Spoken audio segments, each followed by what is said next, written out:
Mesdames et messieurs, bonjour, bonsoir et bienvenue à un autre épisode des Antipodes de la lutte. Pat Laprade, Fred Poirier, KR, Kevin Raphaël. Est-ce que vous gardez vos anciennes cartes, vous autres? Hein? Tu sais, mettons, ton permis de conduire, à un moment donné, il expire. Ouais. Est-ce que tu gardes ton ancien permis? Oui. Juste pour comme avoir une chronologie des photos? Ouais. Oui. Les passeports aussi. Moi aussi. Est-ce que tu gardes ça sur toi ou tu le mets dans une boîte? Non, dans un tiroir chez nous, là. OK. Pourquoi? C'est donc bien bizarre comme question. Non, mais pas, j'étais supposé envoyer une photo de mon permis, puis à chaque fois que j'envoie une photo de mon permis, je trouve pas le bon. Fait que là, je suis comme, ben là, je devrais enlever les photos des permis expirés. J'ai mon permis expiré depuis mon premier permis dans mon portefeuille. On est déjà, tu sais, dans mon gros voyage de baseball où j'avais traversé les États-Unis au complet. On est au Texas et un de mes amis avait eu la bonne idée. En fait, il voulait faire un gag au conducteur en amenant le passeport expiré de sa fille. Puis faire comme, tu sais, mettons, oh non, c'est pas vrai, j'ai pas pris le mauvais, j'ai pas pris le bon passeport, puis tu sais, faire un peu capoter. Fait que ça, le gag est beau, le gag est là, c'est correct. Sauf que... Non, il est plate, il est pas drôle. Non, mais oui, parce que ça s'est bien passé, puis ça a été fait, tu sais, pas devant le douanier. Pourquoi ça s'est bien passé? Parce qu'il est blanc. Mais attends... Parce que si moi j'avais fait ça, ils auraient dit kidnapping. Mais non, mais c'était arrivé avant d'arriver au douanier. Par contre, on est au Texas, et là, on se fait coller par le Border Patrol, qui, eux, c'est pas une douane, mais ils checkent voir si t'as pas des... Pour vrai, c'est ça, les checks, si tu transportes pas illégalement des Mexicains, tu sais, de l'autre bord de la frontière. Et là, à un moment donné, un chien qui se met à japper, il nous demande de sortir du véhicule. C'est assez stressant, là, je te dirais. Et là, il demande de sortir nos passeports. Et mon ami, il y avait les 4 passeports. Fait nos 3 passeports, plus le passeport de la fille de mon ami expiré. Et dans la même poche. Et là, mon ami fait comme Chris, faites que je pogne les 3 bons passeports. Parce que s'ils cherchent cette petite fille-là, ils la trouveront jamais dans le char. Ça, c'est très drôle. Il a pogné un bon passeport. Tu vois, Carl, très mauvaise idée. Mais en tout cas, ouais. Je t'ai déjà conté aussi la fois où Bertrand et moi, Bertrand m'a pas remis le bon passeport. Puis moi, mon voyage... À toi? Oui, moi je m'en suis pas rendu compte. Puis le voyage d'après, je m'en vais à Shimmer, j'étais à l'aéroport, il est 4 heures du matin. Et je m'obstine avec la madame parce qu'elle me dit, il n'y a pas de billet d'avion à ton nom. Je veux checker in, puis elle dit, il n'y a pas de billet. Puis à un moment donné, je vois du coin de l'œil la photo du passeport, c'est la photo de Bertrand. Il m'a donné son passeport, il a gardé le mien, genre, une couple de semaines avant qu'on avait traversé les douanes ensemble. Mais il est 4 heures du matin. Là, faut qu'il vienne à l'aéroport, vite, je l'appelle, là. Il est genre à, je sais pas, 1 heure de l'aéroport. Il conduit pas, Bertrand, là. Fait qu'il a sauté dans un taxi. Il est parti de Beauharnois à Dorval, en plein milieu de la nuit, pour venir me porter mon passeport. Yo. Quand on est revenu de la finale de la Coupe Stanley avec Manu, on a atterri à Burlington, on est atterri à Vermont, on est revenu en auto, on a mis les passeports dans le char. Puis moi, tu sais, des fois mon char était en bordel. Puis là, il me texte genre à 4 heures de l'après-midi, une semaine random, il me texte 4 heures de l'après-midi, il dit Kev, je pars avec ma mère, on s'en va dans 1 heure ou 2. T'as-tu mon passeport? Là, je suis comme, bro, je sais pas, il est où, man? Yo, ça nous a pris 1 heure vider le char au complet, là. Puis, au complet, là, on le cherche, on a enlevé les tapis. On a tout enlevé, là. Je trouve pas le passeport. Là, lui panique, moi je panique. Tu sais, quand je dis que les commotions cérébrales me font faire des affaires, là, ouais. J'avais pris le passeport, puis je l'avais mis au-dessus du frigo pour être sûr que je l'oublie pas pour y redonner. Ben oui. Comment tu veux que je sache que je l'ai mis là? Meilleure place pour le perdre. C'est à un moment donné random, j'ai ouvert le frigo, le passeport est tombé, j'ai dit there's no way que le passeport était là. Ça c'est drôle. J'ai ça dans une petite pochette, gang. Hey, félicitations pour les Gémeaux, Kev. Oh, thanks. Félicitations, j'ai vu le number. Je comprends maintenant pourquoi il y avait quand même un rehearsal, il y avait quand même une pratique. My God, là. hein? Parce qu'il y avait bien du monde, quelque là. chose. Il y avait bien du C'était monde. pas juste le monde, c'était les caméras. Ouais. Les vidéos package en arrière. C'était tout ça. C'était, pis tu sais, les cues, fallait que tu respectes vraiment comme au quart de tour. Puis après, c'est vraiment, t'arrives à ta position. Moi, j'étais pas placé. Donc moi, je partais du backstage. Exact. Je marchais vers le milieu. Mais après ça, faut que j'aille à une position 2 parce que le logo est en arrière de moi. Ouais.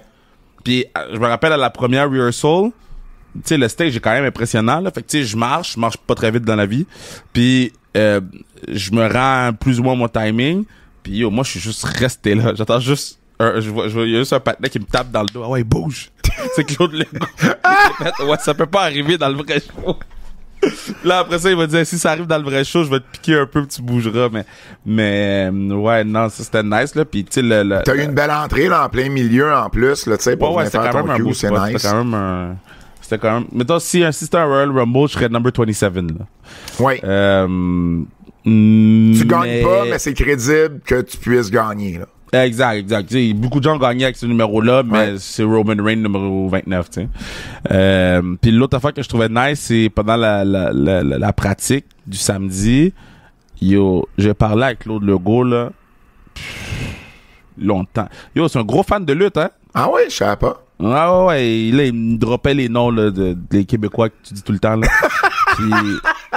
Tu sais, les blancs, tu parles tout le temps, là. Non, mais il me dropait plein de noms, genre old school. Puis là, je suis comme, oh, Pat Laprade, il les connaît, lui. Moi, je suis plus jeune, je connais parce que Pat m'en parle. Puis là, il parlait qu'il écoutait ça avec sa famille tout le temps, puis c'est la grosse affaire. Fait c'est cool. C'était nice, genre avec Flavien. Parlant de lutte, justement... te souviens-tu, puis je vais l'amener ici parce que je trouve ça intéressant. Si je me trompe pas, c'est dans nos questions du public sur notre Patreon. D'ailleurs, on invite tous les gens à s'abonner à notre Patreon qui book. Il y avait une question sur dévoiler les spoilers, puis dévoiler des nouvelles, mettons, de tel gars va s'en venir, puis voici le storyline qu'il prépare et tout ça. Ouais. J'ai reach out à John Pollock. Parce que je me suis dit, Pollock, c'est peut-être la personne qui est... Tu sais, je veux dire, shit, t'as une certaine opinion de Meltzer. Moi, j'en ai une autre. Mais Pollock, on se rejoint pas mal, tu sais, sur John. Et j'ai posé la question. Et puis, je te dis carrément sa réponse, OK? Et il parle pour lui seulement, évidemment, et non pas pour l'industrie au complet. Lui, ce qu'il dit, c'est la première question qu'un reporter devrait se poser, c'est est-ce que c'est newsworthy? Si la réponse est oui, tu publies. Il dit, ruiner des éléments de l'intrigue, là, tu sais, comme tu sais, de ruiner les éléments du storyline, dire que il s'en va dans telle storyline ou des trucs comme ça avant que ça se passe à la télé. Il dit, pour moi, c'est pas une préoccupation parce que, tu sais, je suis une personne qui travaille indépendamment des promotions, puis j'ai pas pour tâche de faire avancer leur but à eux. Mm-hmm. C'est pas ça. Moi, je fais pas la promotion de ces organisations-là. Il dit, la comparaison avec les films et la télé, c'est intéressant, oui, mais il dit, dans les sports professionnels et au niveau, tu sais, les gros sports, le niveau de nouvelles qui vont sortir, ben ça va être des joueurs, tu sais, qui sont sur le trading block, puis que, tu sais, des trucs qui se jasent pas nécessairement publiquement ou que les organisations discuteront pas. Ben, tu sais, c'est qui est sur le trading block, c'est quoi les rumeurs d'échange, c'est quoi les rumeurs de draft pick, puis il dit tout ça c'est compris comme fair game. Fait qu'il dit pour moi, lui compare rapporter des nouvelles de lutte à ça. Moi, je suis d'accord avec ça. C'est qu'est-ce que je disais? Ben oui, par contre, lui, de son côté, il n'y a pas de problème à faire avancer, tu sais, à parler, à dévoiler des storylines qui sont pas encore sorties, parce que pour lui, c'est pas ça lui, il a pas le même objectif que la promotion. Non, je sais, mais il dit qu'il n'y a pas de problème à le faire, mais il le fait pas. Ben oui, il le fait. Pollock, ben oui. Pollock, il dévoile pas j'écoute Pollock à chaque semaine, tous ces 3 podcasts par semaine, là. Il dévoile, la seule histoire qu'il a dévoilée, c'est celle de puis c'est parce que c'était newsworthy, fait qu'il fallait qu'il y avait des gens qui disaient que c'était vrai, des gens qui disaient que c'était pas vrai, c'était l'affaire de Seth Rollins. Non, mais sinon Pollock Pollock qui sait les histoires souvent d'avance puisqu'il y a quelqu'un à l'intérieur qui le feed puis il dévoile pas l'histoire. Mais ce que je veux dire, c'est qu'il va, mettons, il sait que Brock Lesnar va faire une apparition surprise mais ça, c'est au différent, pay-per-view. ça. Il va en parler, oui, mais pour certains fans, ça aussi, ça vient ruiner un peu l'expérience parce que ça, ils s'attendent à, tu sais, il y a une différence entre CM Punk arrive à la fin de Survivor Series puis personne le sait, puis Brock Lesnar arrive puis tout le monde l'avait su dans la journée, mettons. Mais je comprends ça, mais pour moi, il y a une grosse différence entre dévoiler les histoires, dévoiler les scripts, dévoiler où telle personne s'en va ou telle personne, ou quelqu'un qui revient en surprise. Quelqu'un qui revient en surprise, souvent, le journaliste qui se fait spoiler, il y a 800 personnes à l'aéroport qui l'ont vu, qui ont tweeté, il y a telle affaire qui est arrivée, il y a telle affaire qui est arrivée. Pour moi, ça, c'est une chose en particulier. Mais en tout cas, je reviens à sa réponse. Ruiner des éléments des storylines, pour lui, c'est pas une préoccupation parce qu'il travaille indépendamment d'une promotion. Oui, mais il le fait quand même pas. Ben, mais pour lui, c'est pas grave si quelqu'un le fait, c'est ça un peu sa réponse. C'est que si quelqu'un le fait, c'est tout à fait correct. Ben, moi, je te parle juste en tant que si tu veux être un vrai journaliste de contenu artistique, puis que tu reçois t'es invité à l'avant-première d'un gala, d'un show, excuse-moi, télé ou whatever. Puis tu sais, Fred, tu sais, t'es dans le milieu, là. T'es invité à l'avant-première, t'as pas le droit de dire qu'est-ce qu'il y a à l'intérieur. T'es pas supposé faire le script de qu'est-ce que t'as vu. Qu'est-ce que tu vas dire, c'est j'ai-tu apprécié, j'ai pas apprécié, surveiller telle affaire qui pourrait arriver, le jeu d'acteur de telle... Mais tu vas jamais dévoiler le script de qu'est-ce que tu as vu dans l'avant-première. Par contre, la lutte, c'est pas une invitation à une avant-première que l'organisation fait. C'est quelqu'un qui te donne le script, c'est qui te lit le script. C'est quelqu'un qui te donne, c'est tes contacts, les sources que tu t'es fait dans le milieu, qui te donnent de l'information. C'est pour ça que Pollock compare ça. Tu penses pas que Dumas il a... Mais attends, c'est pour ça que Pollock compare ça à des rumeurs de transactions, puis qui est sur le trading block, puis des trucs comme ça. Mais ça revient à mon point initial que d'abord il faut arrêter de comparer ça à des films, puis à des séries, puis à des affaires de même. Puis il faut comparer ça un peu plus au sport peut-être. Exactement. Ouais. Si on veut comparer ça à des séries, puis des films, puis tout ça, on peut pas dévoiler des scripts, dévoiler des scénarios, puis ces affaires-là. Si on veut comparer ça au sport, mais moi, j'ai pas de problème avec ça. C'est fair game pour moi. Le sport, là, on en connaît tous des histoires, puis on décide de les dire ou de pas de les dire.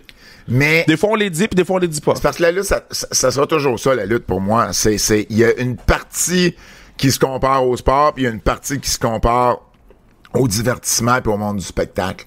Mais bon, bref, je trouvais sa réponse intéressante. Non, mais sa réponse est intéressante. C'est juste, je veux qu'on fasse attention à comment... Tu sais, moi, si je suis un script de n'importe qui, de la NSPW, là. Ouais. Je parle même pas de WWE. Ouais. Si je sais que Zach puis Marco sont ensemble à NSPW, il va se passer telle affaire, je vais jamais le dire. Localement, je le fais pas parce que localement, de un, ça vaut pas la peine.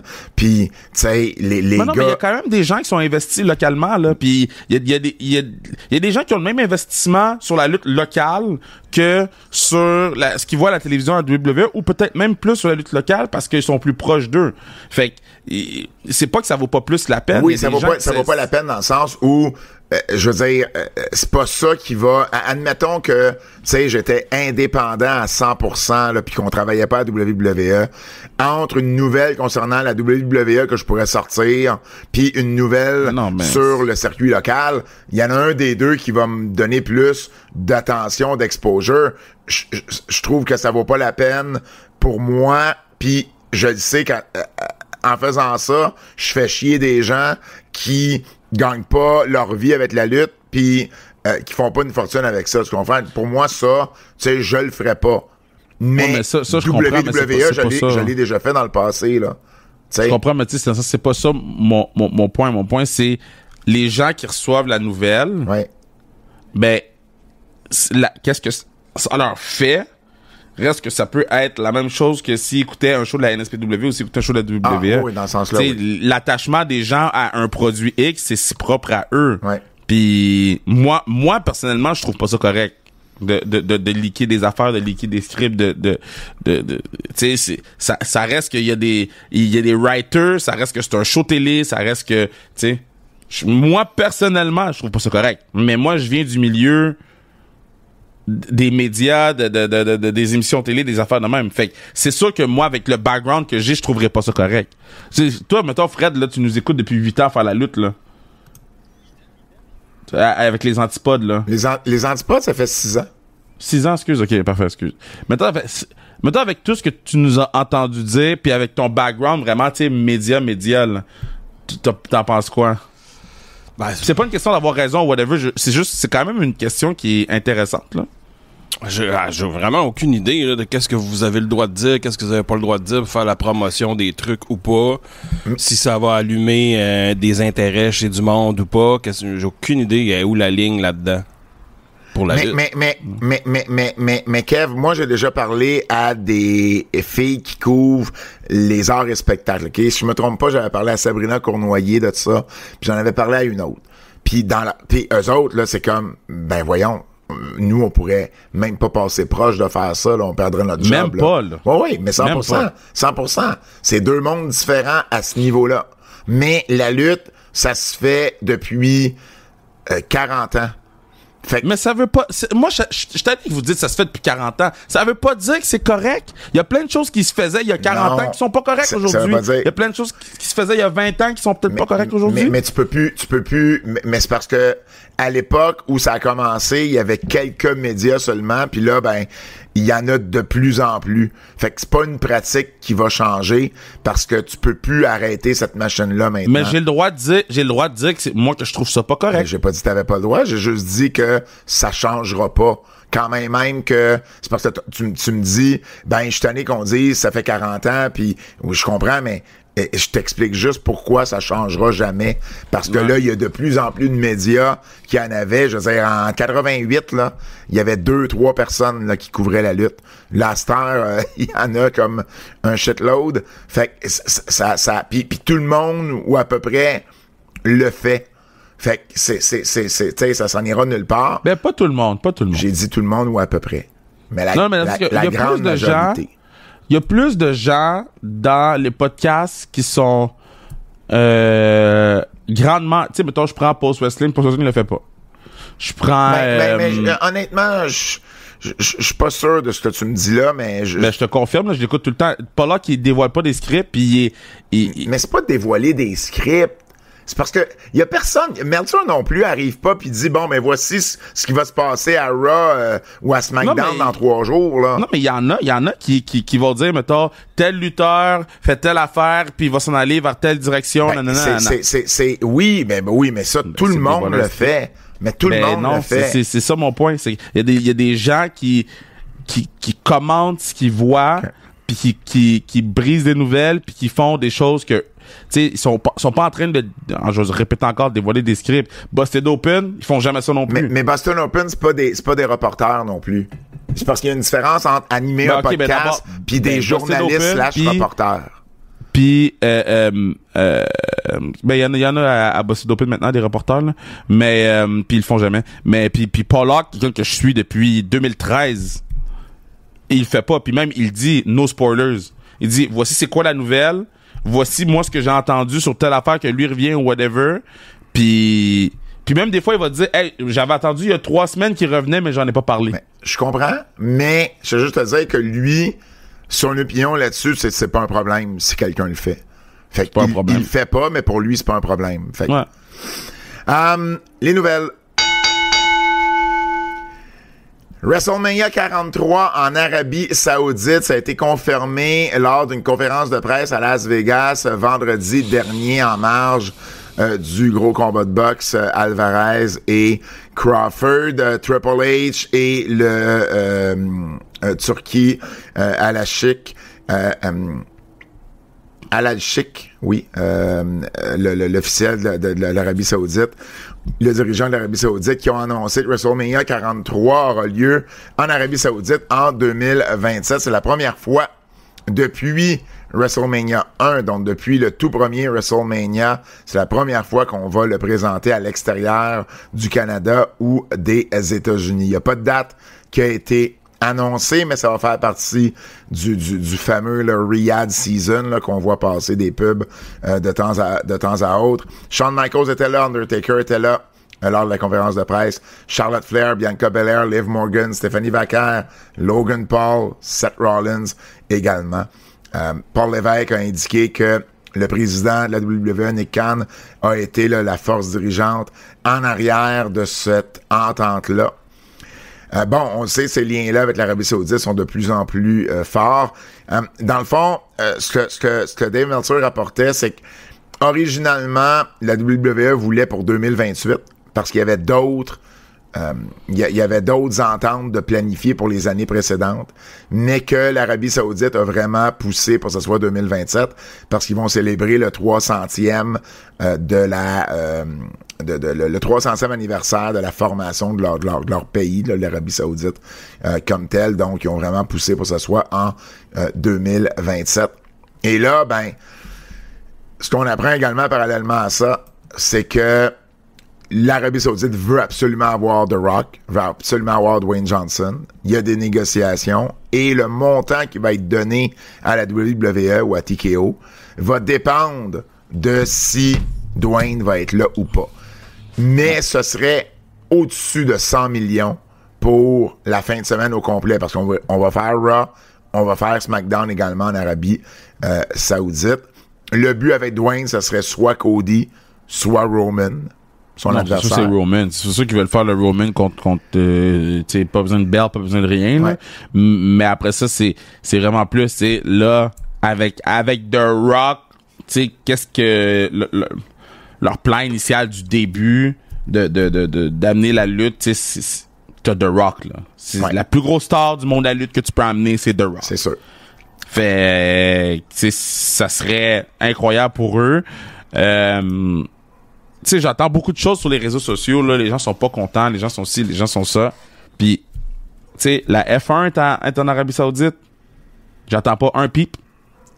Les combats de boxe, j'entends pas un pip. Il va y avoir de l'humour en Arabie Saoudite. J'entends pas un pip.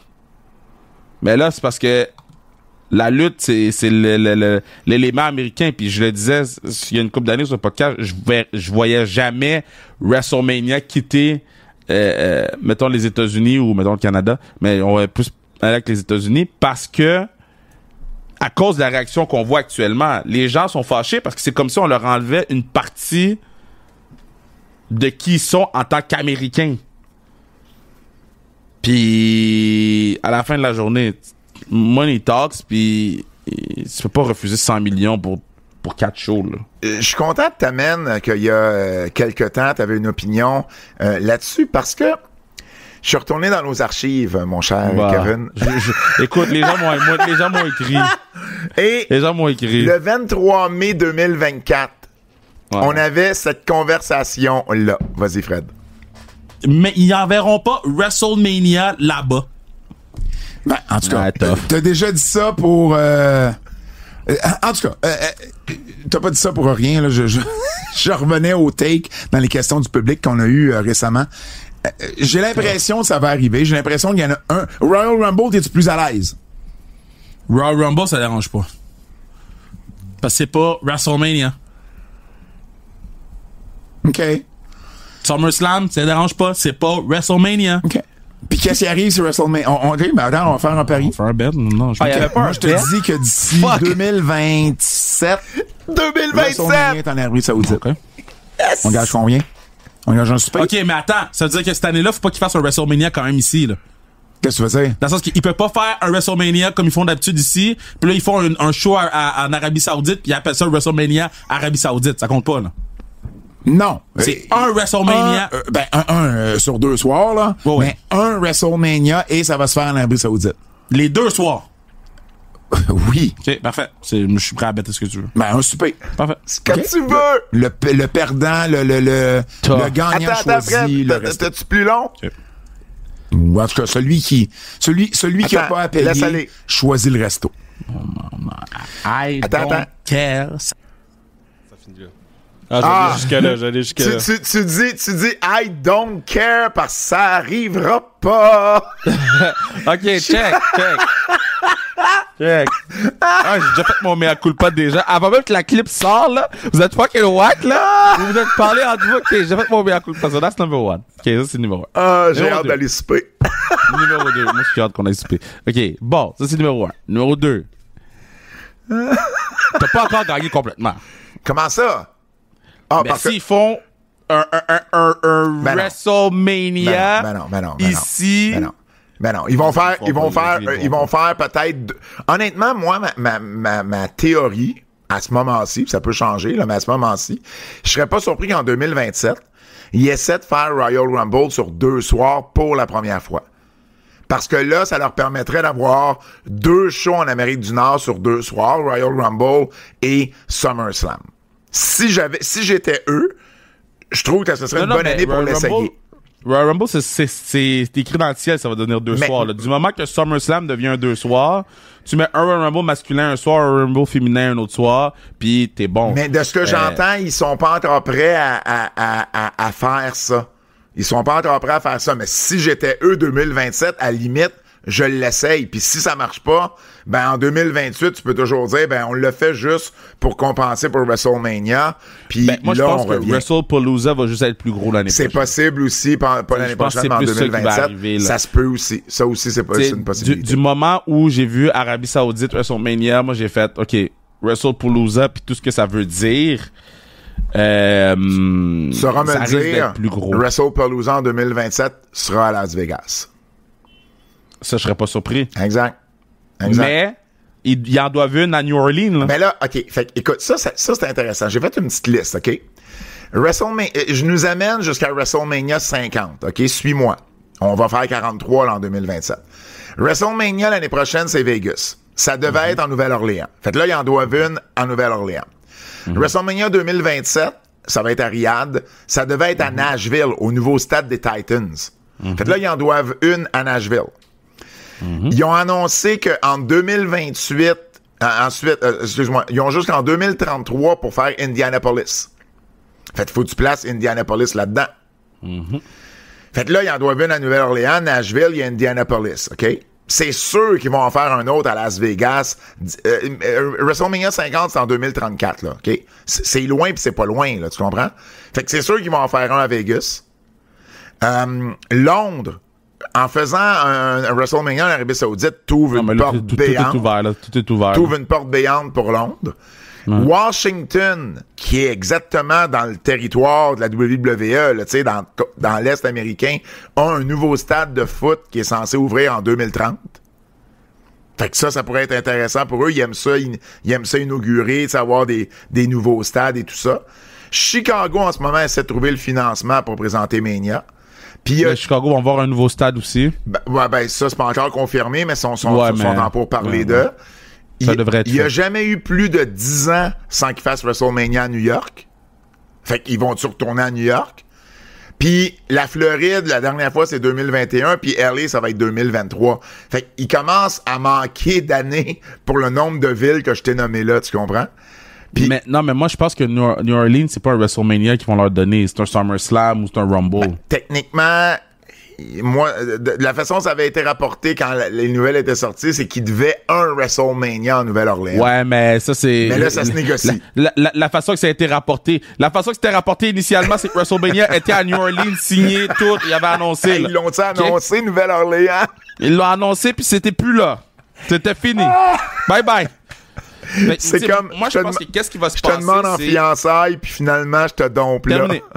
Mais qu'est-ce qui arrive, c'est WWE est dans une position fantastique en ce moment. Là. Ben oui. Parce que en ce moment, ils ont trop de stades pour le nombre de dates. Oui. Imagine dans quelle position. Ils peuvent dire, ben tu sais, on va mettre SummerSlam chez vous, dans le stade. On va mettre... tu sais quoi? Je serais même pas surpris là, que un Raw anniversaire Netflix soit dans le stade. T'sais, moi, je pense que qu'est-ce qui va arriver, ça va être ça. Ils vont juste créer des gros happenings, des gros shows. Parce que maintenant que les cartes sont plus petites, tes gros matchs, tu peux les étendre durant l'année. Ouais. T'es pas obligé. Tu sais, maintenant, à part WrestlePalooza, là, mais les pay-per-view de WWE se vendent sur 1 ou 2 matchs. Avant, tu sais, t'avais 1, 2, 3, t'avais le workhorse, t'avais une carte de 8 matchs. Là, c'est 5 matchs. Les gens sont contents. Non, absolument. Je vais t'amener une théorie de Bertrand Hébert ou une idée de Bertrand Hébert avec qui j'ai fait beaucoup de routes en fin de semaine, donc on a eu le temps de jaser. Puis juste avant que j'oublie, là, avec la conversation que j'ai eue avec un certain Portoricain, je serais pas surpris qu'il y ait un gros show à Porto Rico. C'est pas impossible. S'ils pensent qu'ils sont capables de remplir un stade, puis tu sais, il faut pas oublier le Mexique non plus, là. Ils font pas de triple A comme ça pour rien non plus. Exact. OK, l'idée à Bertrand, je la partage puis je donne le crédit, mais je veux avoir ton opinion. Lui, il dit, bon, évidemment, en Arabie Saoudite, il n'y aura pas de WrestleCon. Personne ne va aller là. OK? Non. Ben, il va y avoir l'inauguration du Temple de la Renommée en Arabie Saoudite de WWE. Il va y avoir des trucs WWE. Il n'y aura rien d'indépendant. Il n'y aura pas aucun autre show de lutte indépendant. Ce ne sera pas une semaine de Mania normale. Puis, il y a beaucoup de gens en Amérique du Nord qui se présenteront pas là non plus. Ben, ils seront juste pas capables de se rendre. Ça coûte cher, là. Ça coûte cher. C'est pas évident à rentrer non plus. Bref, c'est la situation.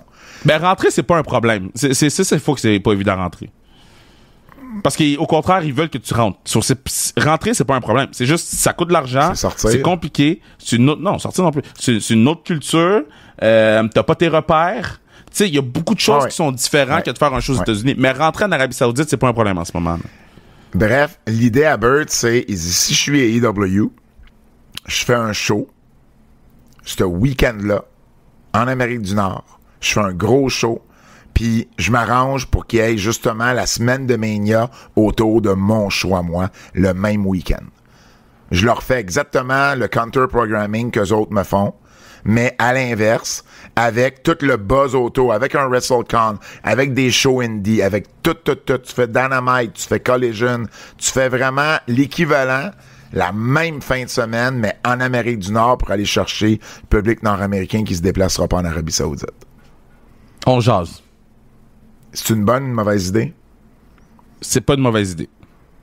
Par contre, avant de dire si c'est une bonne idée ou une mauvaise idée, c'est quoi le but de faire ça? C'est d'aller chercher le public nord-américain qui va vouloir dépenser de l'argent, qui habituellement se met un budget WrestleMania, puis là, cette année-là, ben, ils l'auront pas, ce budget, ils dépenseront pas ce budget-là. Ben, dire, parfait, venez le dépenser chez nous. C'est ça le but. Mais peut-être que ce budget WrestleMania-là, ils vont le dépenser dans leur ville à eux. Ben, c'est pas impossible. Parce que quand mettons, la lutte vient chez eux, ben, peut-être que ils vont peut-être plus dépenser cet argent-là ou peut-être dépenser pour aller voir un Indianapolis SummerSlam ou un... Là, c'est à toi d'être bon vendeur puis de t'arranger pour qu'ils le dépensent chez vous puis qu'ils le gardent pas pour eux. Tu comprends? C'est ça que je te dis. Moi, je pense que ces gens-là, les gens qui allaient voir WrestleMania vont peut-être aller voir un SummerSlam ou un Elimination Chamber ou un Royal Rumble. Ça dépend parce que SummerSlam, à date, il n'y a pas une semaine de SummerSlam comme il y a une semaine de WrestleMania. Il y a des shows... Ça va peut-être le devenir. Ben, peut-être que là... Cette année, parce qu'il n'y a pas WrestleMania, peut-être que... Parce que moi, je suis AEW... Mais WrestleMania, c'est en avril ou en fin mars. Donc, c'est bien avant SummerSlam. Donc, AEW aurait une chance d'aller chercher ça avant même que les gens se planifient d'aller à SummerSlam. Tu comprends? OK, je vais te dire mon thought process, OK? Ouais. No matter what AEW va faire cette fin de semaine-là, quelqu'un se rentre une fourchette dans la tête, là. No matter what... La conversation va tout le temps être WWE WrestleMania. No matter what, il y a le top 5 des nouvelles va être WWE WrestleMania. Spécialement si The Rock revient. Spécialement si c'est The Rock contre Rock. Spécialement si tu ramènes un Stone Cold Steve Austin. Spécialement s'ils font la confrontation CM Punk contre Stone Cold Steve Austin en Arabie Saoudite. Quoi qu'il se passe là-bas, ça va être la conversation. Tony aime être la conversation. C'est pour ça qu'il switch les dates de ses shows. Excuse-moi, les heures de ses shows. Parce qu'il veut qu'on puisse parler de son show le plus longtemps possible avant qu'on parle de celui de la WWE. Sinon, il irait head-to-head. Moi, je me dis, si tu vas pas head-to-head dans une situation où t'es pas contre un WrestleMania, si t'as pas la confiance de le faire, moi, je dirais pas contre un WrestleMania. Je te dis pas qu'il va pas le faire. Je te dis juste, qu'est-ce qu'il nous a montré à date, c'est qu'il veut pas aller un contre un avec eux. Puis quoi qu'il fasse, il sera pas la conversation à WrestleMania. Ça c'est l'argument pour ne pas le faire cette fin de semaine-là. 100%. Ben, pour moi, c'est le seul argument. Parce que sinon, après, si ça te tente de créer un happening, un event, tu sais, cool. Mais c'est quoi le but autour de? Ben, le but, c'est il y a une partie aussi de ça, c'est de dire, ben, regarde, si on peut aller leur chercher un peu si on peut leur redonner ce qu'eux autres nous font, puis en même temps, ben, ils s'assurent peut-être d'avoir une foule locale, tu sais, qui va redonner ce qu'ils font. Parce que ça va être une mouche sur un mur. Mais attends une minute, oublie pas non plus que les shows vont être en Arabie Saoudite, les shows vont être en après-midi. Ça laisse les soirées libres à Tony. Attends, Pat, sérieusement, penses-tu vraiment que WWE va rien mettre le soir? Ben, qu'est-ce que tu veux qu'ils mettent une fois qu'ils ont fait WrestleMania de 1 à 5? Mettons, le WrestleMania est de 1 à 5, puis là, ils décident de mettre un triple A, ou bien un counter-programming. Et AEW va avoir le dessus. S'ils font une grosse carte, avec, tu sais, un gros setup, là, genre Globe Life Stadium au Texas, là, 30 000 ou personnes. Ou mettons un takeover. Ben oui, mais ça, n'importe quel autre produit NXT AAA aura pas le dessus sur AEW ce soir-là. Mais c'est pas vrai, ça. Parce que tu te rappelles quand il y avait Evolution puis le show de AEW, on parlait de quoi en premier? On parlait d'Evolution. Tu te rappelles quand il y avait Great American Bash puis le show de AEW? Souvent, en ce moment, là, la conversation commence par les shows de WWE quand c'est les shows de NXT, puis on dit, ouais, ben le show de NXT, I guess, c'était... Je te dis pas que AEW ne sera pas en mesure de battre AAA ou NXT, mais c'est pas vrai qu'ils vont avoir le champ libre. Il va avoir une compétition. Et ils vont peut-être builder un show TNA, là. Ce que je veux dire, c'est qu'il y a une possibilité qu'il y ait le champ libre ou qu'il y ait une contre-programmation beaucoup moins forte que si c'est WrestleMania. C'est ça, je veux dire. Ça reste quand même une contre-programmation contre un WrestleMania qui va être l'après-midi, qui va être la conversation principale, puis probablement un TNA, un triple A ou whatever qu'ils veulent faire le soir. Mais c'est quand même pas la même opposition, là. T'es d'accord mais c'est 2 contre 1. Ben, c'est 2 contre 1 si tu prends l'après-midi, mais quelqu'un d'autre pourrait décider d'écouter WrestleMania le jour, d'écouter AEW le soir, puis au pire AAA ou NXT, soit qu'ils vont sauter ou soit qu'ils vont l'écouter le lendemain. Tu sais, c'est possible ça aussi, là. Je parle pas en termes d'écoute des fans, je parle en termes de positionnement, puis c'est quoi la conversation? Ben, la conversation, moi je pense que AEW pourrait avoir une belle opportunité d'avoir un samedi soir, par exemple, à faire un gros show devant ben du monde, si ils jouent bien leur carte, de faire parler d'eux plus que le show de NXT ou plus qu'un show de AAA. Mais juste pour que je sois vraiment clair, moi, si je suis AEW, je roule. Là. Bon, oui, ben exact. Moi aussi, je le fais. Moi, personnellement. Moi aussi, personnellement, je le fais. AEW nous a montré qu'ils veulent pas rouler. Ben, ils veulent pas quand c'est WWE. Maintenant, ils ont jamais changé d'heure quand c'était NXT ou AAA. Ils ont changé d'heure parce que c'était WrestlePalooza, le premier avec ESPN. Tu sais? Fait que là, ils ont changé d'heure. Ils ont changé l'heure pour un autre des shows, là. Non. Oui, pour All-In. Ils ont pas changé l'heure. C'est WWE qui a fait son show en après-midi. C'est pas la même chose. Bref. Ah, c'est WWE qui a changé l'heure. Ben, ils ont pas changé l'heure. C'était programmé comme ça. Ils voulaient juste avoir de la lutte cette journée-là. Fait qu'ils en ont fait. Ben attends, c'était pas annoncé. C'était pas All-In, là, mais c'était un autre... C'était le show au Texas, là. Oui, WWE a fait... le show au Texas, ils ont fait Evolution. Fait que... oui, mais l'heure était pas annoncée. Et la seule fois qu'AEW a changé son heure, c'est pour WrestlePalooza. L'heure au Texas, là. Oui. Le show, l'heure était pas annoncée. Oui. Bref, ça va être intéressant à suivre. Cette année-là, 2027, va être très, très, très intéressante. Dans les autres nouvelles, Andrade a été congédié. Ou en tout cas, a été congédié, là, selon toute vraisemblance. Les détails sont encore un peu sketchy. Là. On lit bien des affaires. Selon toute vraisemblance, c'est Andrade est plus à la WWE pour des problèmes disciplinaires. OK? Il est arrivé à un show récemment et on lui a dit « Retourne à la maison ». Et puis, on l'a pas vu d'ailleurs, il a pas lutté Andrade depuis SummerSlam avec Rey Fénix en équipe.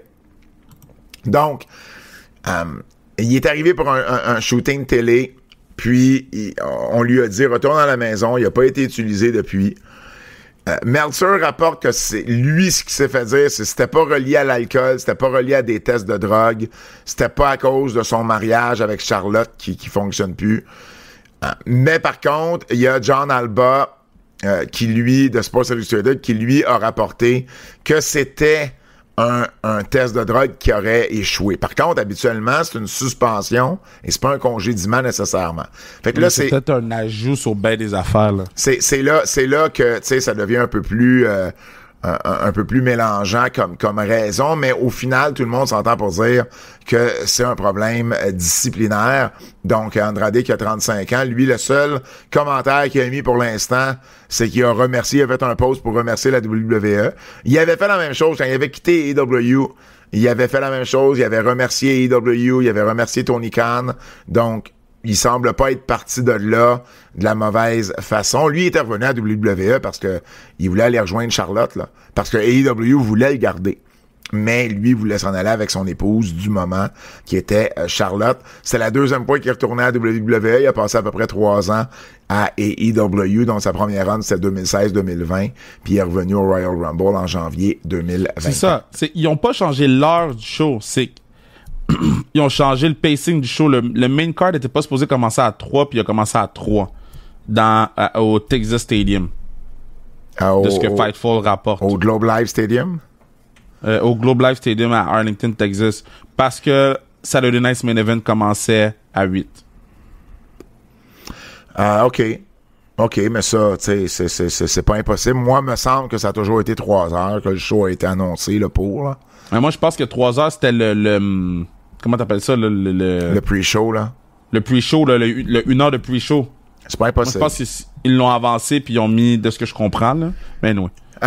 Donc, voilà. Donc, je trouve ça dommage pour Andrade parce que, tu sais, moi, tu le sais, je l'ai même dit sur le podcast, j'étais très high sur son équipe avec Rey Fénix, là. J'aimais bien ce qu'il faisait. Surtout dans l'environnement de Triple A et tout ça. Tu sais, je trouvais que c'était une bonne équipe. C'est dommage. Si le patinet, il niaise. Ah, ben oui, mais je comprends. Je veux juste te dire que je trouve ça dommage que tu sais, que les fans sont privés parce qu'Andrade est un excellent lutteur, là, tu sais. Fait que, voyons voir. Est-ce que tu penses qu'il retourne à AEW? Avec toutes les blessures qu'il y a. Ben, en fait, ça dépend, parce que si le patinet, il niaise, je peux pas le ramener à AEW. On sait pas qu'est-ce qui est arrivé. MJF a déjà mis quelque chose sur les réseaux sociaux. Je suis dans la conversation. Ouais, c'est ça. Je suis dans la conversation. MJF, il sait très bien qu'est-ce qu'il fait, là. Mais reste que je trouve ça difficile d'aller le rechercher quand il était chez nous, il est parti, puis là, il veut revenir chez nous. Ben, s'il a pas brûlé ses ponts, il a pas brûlé ses ponts. S'il a pas brûlé ses ponts. Tu sais, et oublie pas que, comme je disais tantôt, tu sais, une grosse partie de vouloir s'en aller, c'est que sa femme travaillait de l'autre bord. Puis là, il est plus avec. Fait que, tu sais, Tony Khan, je pense, c'est le genre d'affaire qu'il comprend. Maintenant, bon, ce que j'ai hâte de savoir, c'est avoir plus de détails parce que, comme je te disais, habituellement, t'échoues un test, t'es suspendu, t'es pas congédié. Fait que là, ça faisait-tu une couple de tests déjà qui échouaient? Qu'est-ce qui est arrivé exactement? J'imagine qu'on va en savoir un peu plus. Parlant de Lucha Libre, faisons un retour sur Worlds Collide. On a un nouveau champion AAA Mega. Dominic Mysterio qui a battu Elio Del Vikingo. La carte top, c'est sorti. La carte top, c'est sorti, absolument. Et puis, bon, ça y a pris l'aide de El Grande Americano, Finn Balor, JD McDonough, Rey Mysterio a été mêlé à ça également. Mais au final, Dominic Mysterio a gagné. Qu'est-ce que t'as pensé du main event, toi? Donc, j'ai adoré le show complet, là. T'as adoré le show complet? Au complet. Moi, j'ai trouvé ça plus faible que le premier Worlds Collide. C'est plus faible que de tous ceux qu'on a eu. Reste que le show était bon pareil. Reste que la qualité de lutte est là. Moi, il y a 2 matchs que j'ai surtout, là. Est-ce qu'on dit que c'est le plus faible ou là, on commence à être habitué de les voir, fait qu'il n'y a plus l'élément de surprise puis l'élément de on est content puis on est excité? Parce qu'il y a ça aussi. Il y a ça aussi, t'as raison. Moi, j'ai trouvé que le show était un peu plus faible. Tu sais, oui, il y a eu la bataille Dragonito avec l'Ayeska, mais tu sais, déjà là, je trouvais que c'était pas la même chose la première fois. Fait que ça se peut que ce soit un peu l'élément. Ouais, il y a ça aussi. Moi, il y a 2 matchs, je trouve, qui ont ressorti. La finale, évidemment, et le four-way là, avec Dragon Lee, puis Ethan Page, puis Elio Dr. Wagner Jr. Moi, je trouve que c'est les 2 matchs qui ont vraiment ressorti du lot. Le reste était correct sans plus. Mais la finale quand même, tu sais, le pop, Dominique a eu un gros pop, là. Mais c'est rendu, puis je t'ai fait ce commentaire-là récemment, puis t'étais plus ou moins d'accord, puis pour moi, ce show-là, elle l'a encore plus démontré. C'est un show WWE, là. À partir du moment que la finale se passe de la façon qu'elle s'est passée avec 1 million d'interventions, à partir du moment que les Wyatt Six débarquent. Mais non, mais c'est pas un show juste WWE. Ils ont gardé la culture quand même AAA puis les trucs AAA. Ils ont gardé la culture, ils ont gardé les lutteurs. Ben non, mais il y a des les vidéos packages, tout, ils ont gardé la forme de certains matchs, l'intérieur de certains matchs que tu peux juste voir à AAA et pas à WWE. Juste Dragon Lee, c'est pas le même gars à AAA qu'à WWE. Mais oui, il y a une injection importante du WWE, mais c'est un partenariat. Là. Ça reste que on s'attendait à quoi, que WWE rentre aucun de leurs lutteurs dans le show? Non, mais en même temps, les Wyatt Six, tant qu'à moi, fit pas dans cet environnement-là du tout. Oui, mais on verra qu'est-ce qu'ils vont faire, mais c'est sûr qu'ils vont injecter... Ils vont pas juste envoyer des Mexicains là-bas, là. Non, je comprends. Ou des Latins là-bas. Mais pour moi, c'est rendu un show, puis ça veut pas dire que c'est négatif, mais c'est une constatation. Mais moi, je suis pas d'accord que c'est rendu un show WWE largement influencé de la culture mexicaine. Ou du lucha libre. Et non pas un show de lucha libre avec des éléments de la WWE qui s'y ajoutent. Je pourrais réfléchir à ta question puis te revenir. Ça marche. On a su à travers également le show que Xavier Woods est blessé. Donc, cette affaire-là, c'était dégueulasse. Ouais. Je m'excuse, là, mais il peut pas mettre des photos de même sur Instagram. Je te dis, j'ai failli le bloquer. J'ai failli le bloquer à cause de ça. Fait que dans le fond, Xavier Woods, il y a eu une opération. Dans le fond, il y avait un lipome dans le derrière de la tête. Dans le fond, un lipome, c'est une genre de boule de graisse bénigne, donc qui est pas cancéreuse, qui est sous la peau. Là. C'est une masse molle qui est sans danger. Puis lui, il a fait une photo où on voit la bosse qu'il y a en arrière de la tête. On voit ensuite sa tête après l'opération, plus de bosse. Mais il a mis, je pense que c'est là qu'il a dépassé les bornes, c'est qu'il a mis le lipome comme tel, la boule de graisse. Il l'a pris en photo aussi, puis il l'a mis dans son post. Ça, c'était peut-être pas nécessaire. On voyait déjà qu'il n'y avait plus sa bosse en arrière de la tête. Puis je pense que ça, c'était en masse.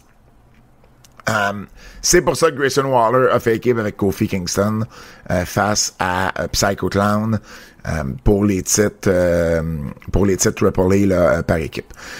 Les Wyatt Six, j'en ai parlé. Natty est devenue l'aspirante numéro 1 pour le titre Reina de Renas AAA. Elle a battu. Ils vont le mettre sous Natty, là. Elle a battu Fabi Apache. Mais tu vois, ça aussi, pour moi, ça fait partie quand je te dis c'est un show WWE largement influencé par la lucha libre, c'est que là, tu vas avoir Dominique Mysterio champion, tu vas avoir Natalia. Mais non, mais Dominique, championne. Je le calcule pas, là. Dominique, il fit dans AAA. Pour moi, Dominique Mysterio, c'est un AAA guy, si on veut. Il pourrait être un AAA guy. Si tu me dis que les Wyatt Six gagnent les titres par équipe AAA, là, je t'aurais dit de tough. Mais tu sais, Dominique Mysterio, si tu m'avais dit que El Grande Americano avait gagné le titre AAA, j'aurais plus de facilité à dire, ok, je comprends ce que tu dis, que Dominique Mysterio, là, c'est la meilleure chose qui peut arriver à AAA. Mais c'est de la façon de c'est fait. C'est Dominique Mysterio gagne ses matchs avec plein d'interventions, en trichant. Et malgré ça, il est hyper babyface over parce que c'est une star de la WWE. Fait que c'est aussi dans la façon que c'est fait, dans la façon que les fans réagissent à ça, que pour moi, c'est ma façon de voir les choses se tient quand même. Je te dis pas que c'est pas une bonne chose d'avoir Dominic comme champion. Je te dis juste que oui, puis c'est correct. Là, il y a une différence, mettons, entre Dominic Mysterio puis Finn Balor qui devient champion de Triple A. Là. Je le comprends. Mais pour moi, ça rentre quand même dans cette façon de voir les choses-là. Puis je suis d'accord avec toi, ils vont finir par remettre la belt sur Natty. Parce que là, ce qu'on a eu à Triple A, c'est Natty et non pas Natalya. Exact. T'sais, c'est son personnage là, qu'on a vu à la NWA, à Bloodsport. C'est la shooter. C'est la shooter. Et elle va, bien évidemment, éventuellement affronter la championne qui est Flammer. Alors voilà pour Worlds Collide. Si vous voulez avoir plus de nouvelles, ben ça se passe sur notre Patreon Keybook. Les nouvelles en extra exclusivement sur notre Patreon Keybook. Et cette semaine, dans les nouvelles en extra, ben on vous parle encore plus de business WWE/TKO. On vous parle d'MJF et d'Hollywood. On vous parle du testament d'Hulk Hogan et bien plus. Tout ça uniquement et exclusivement sur notre Patreon Keybook. Les nouvelles en extra exclusivement sur notre Patreon Keybook. Abonnez-vous.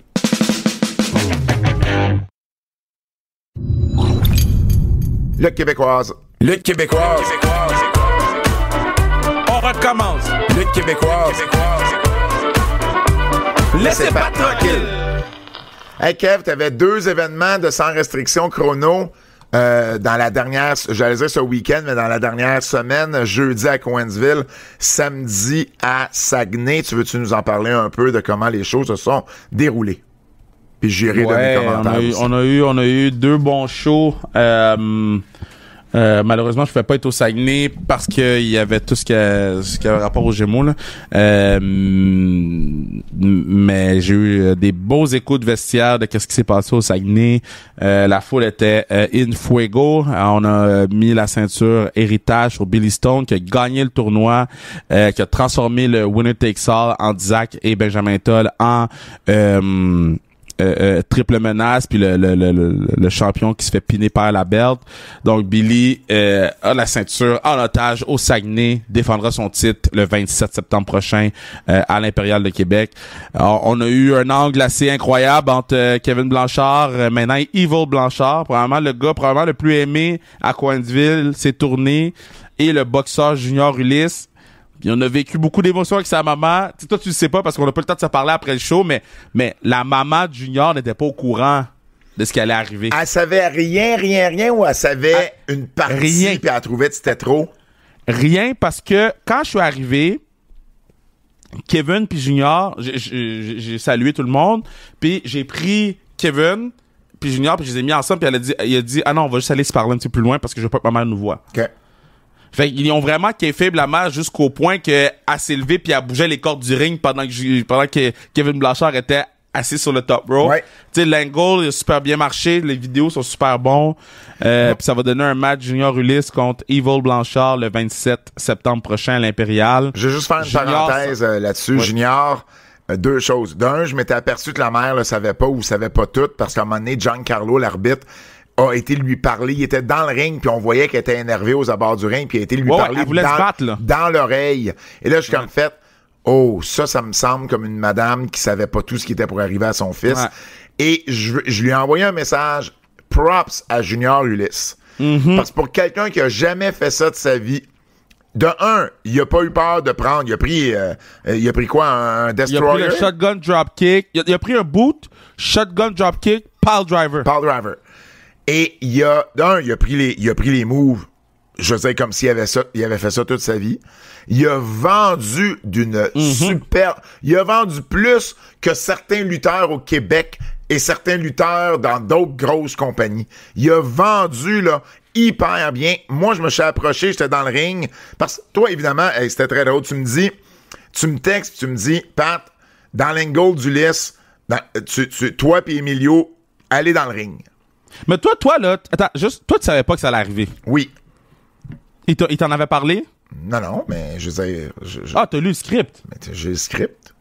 Ah, excuse. Mais. Je l'avais mis dans le script ou pas? Mais Kev, je l'ai pas dévoilé, le script. Bon, tu vois, il l'a pas dit à personne. Non, mais tu vois, c'est vrai. T'as raison. Ok, vas-y, continue. Mais c'est ça. Fait que je savais que ça arrivait, puis tu m'as même texté, tu m'as dit dans l'angle du list, fait que tu savais que je le savais, là.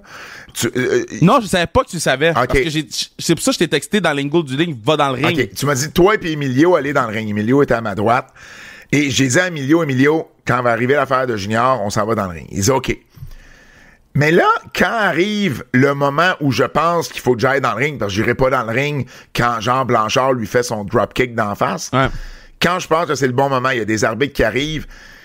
Mais là, Emilio est en train de faire une story. Oui, je sais, je l'ai vu. Puis là, je suis comme en crise, parce que je dis, Colin, j'y ai dit qu'il fallait aller dans le ring.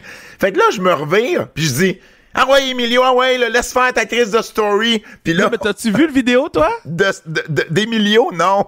OK, Emilio, moi, je liftais Emilio, fait qu'il m'a montré le vidéo. Puis à la fin du vidéo, on entend juste « Lâche ton sel, Emilio! » Puis on voit juste Emilio qui lâche son sel. Puis qui... Je pense que je l'ai pris par surprise. Ça attendait pas que j'écris après. Ouais. Mais j'étais là... Mais tu sais, j'avais texté tout le monde. J'avais dit à Manu, va sur la rampe, fais semblant que t'appelles une ambulance. Pat va dans le ring, Emilio va dans le... J'avais dit tous les arbitres possibles. Lufisto, même si t'es plus habillé en GM, sors pareil. Tu sais, je voulais vraiment que ça a l'air... Puis il y avait un silence de mort, là. Puis c'était parfait. Puis Blanchard était assis sur le troisième coin. Ouais. Puis je me rappelle d'avoir... Tous les arbitres étaient vers Junior. Puis j'ai dit, OK, mais il faut que quelqu'un aille vers Blanchard. Fait que moi, là, j'improvise. Là, tout ça est improvisé. Ouais. Je fais une parenthèse dans ma parenthèse. J'ai appris à improviser à la lutte à la ICW. J'étais là 2 ans où j'ai beaucoup improvisé. Fait que, tu sais, ça me vient, tu sais, ça vient naturel. Puis j'ai été vers Blanchard. Puis je lui dis, Kev, c'est assez, là. Commande, là. Puis là, j'étais comme, à un moment donné, je voyais qu'il voulait s'avancer. Je reculais parce que toujours, c'est lui le lutteur. Moi, je suis pas là pour me battre avec. Puis là, c'est là, après ça, qu'il a fait le Paul Driver. Tu sais, mettons, pour donner l'envers du décor aux gens, là, comme, là, je peux vous dire, je m'en fous, là, mais ce moment-là a été produit à la lettre. Là. Ouais. Tu sais, au détail, entre Blanchard puis Junior, parce que j'avais besoin d'une certaine shot, j'avais besoin d'un certain truc. Tu sais, au début, Blanchard avait eu une idée, puis j'ai dit, tu vas être hors focus, tu seras pas dans le focus de la caméra. Fait que si mettons, tu parles drive Junior, puis que tu t'assois sur le top rope, mais vous êtes tellement proches les deux que je vais pouvoir vous avoir les deux dans le focus. Puis que je vais pouvoir vous avoir... Puis l'autre affaire aussi, c'est qu'on fait des clips pour Instagram. Ouais. Fait qu'on peut pas jouer large. Fait qu'il faut rester le plus compact possible. Fait qu'en montant sur la 3e corde, ça nous permettait d'avoir une shot de Blanchard dans le frame du 9-16 qui est la grandeur Instagram. Fait que, mais tu sais, ça, mettons...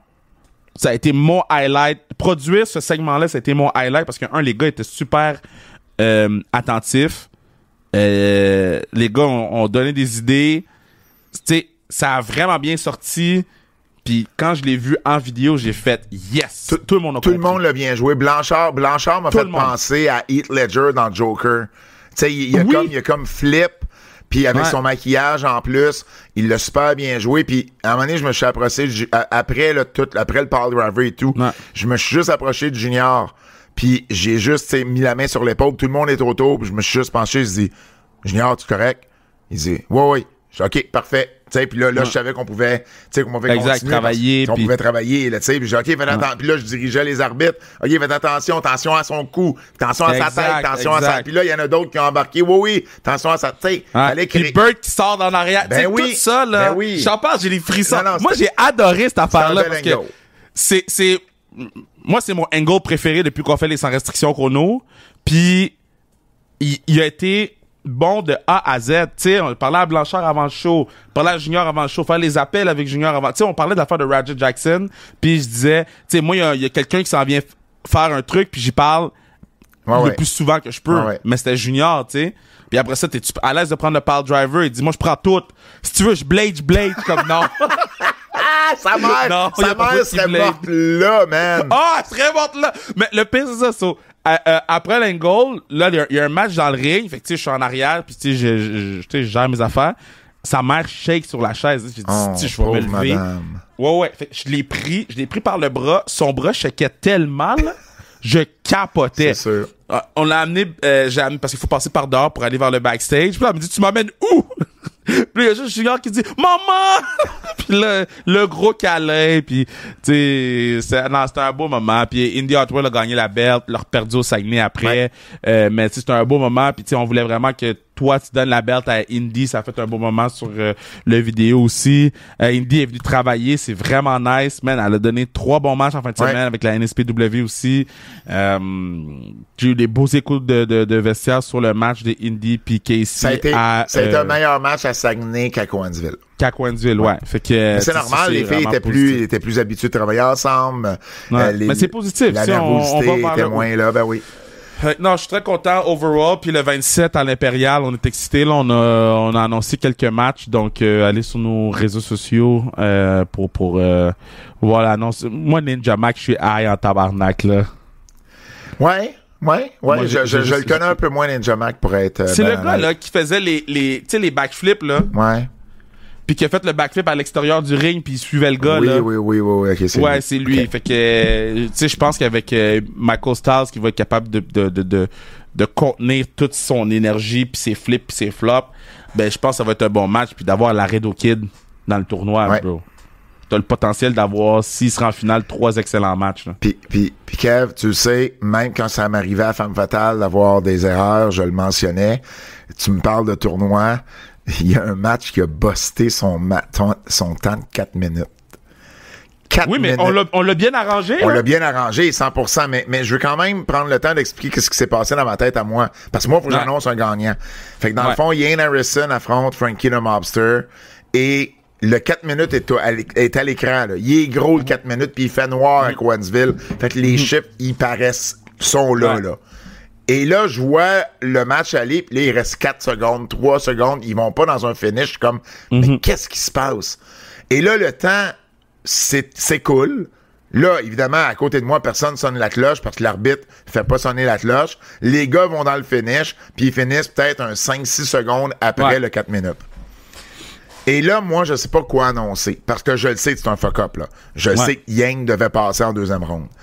Et là, je m'avance, puis moi, ma règle comme annonceur, c'est que je cale ce que l'arbitre me dit de caler. C'est l'arbitre, c'est la décision de l'arbitre que je relais aux fans.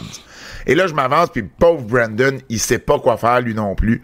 Et là, il me dit, je sais pas. Ben, à un moment donné, j'ai juste fait, c'est toi l'arbitre, prends une décision. Puis il dit, j'ai pas vu le temps arrêté, j'ai compté jusqu'à 3. Parfait. J'ai été avec ça. Juste, on va arrêter là. Jusqu'à ce point-là, pour moi, là, avec le finish qu'il y avait, moi, dis-toi que moi, je suis assis en arrière, je vois le temps écouler, puis c'est le premier show depuis 4 shows qu'on n'a pas les headsets, que je peux pas parler à Bertrand direct. Que là, on se texte, puis texter puis parler, c'est pas la même vitesse, là. Je vois le temps arrêter, je vois le temps descendre, je commence à texter Bertrand, là. Je commence, y a-tu quelque chose, y a-tu un roller? 4, 3, là, puis, man, le gars à côté de moi, il dit, Kev, calme-toi. Je dis, tabarnak! Ben, Callis, comment ça, ils ont busté, là? T'as 4 minutes, c'est à l'écran ton temps, puis tu le bustes. Non, mais, tu sais, ça arrive. C'était le premier match de Yin en tournoi, puis c'était le premier match de Frankie en tournoi. Tu sais, c'est différent.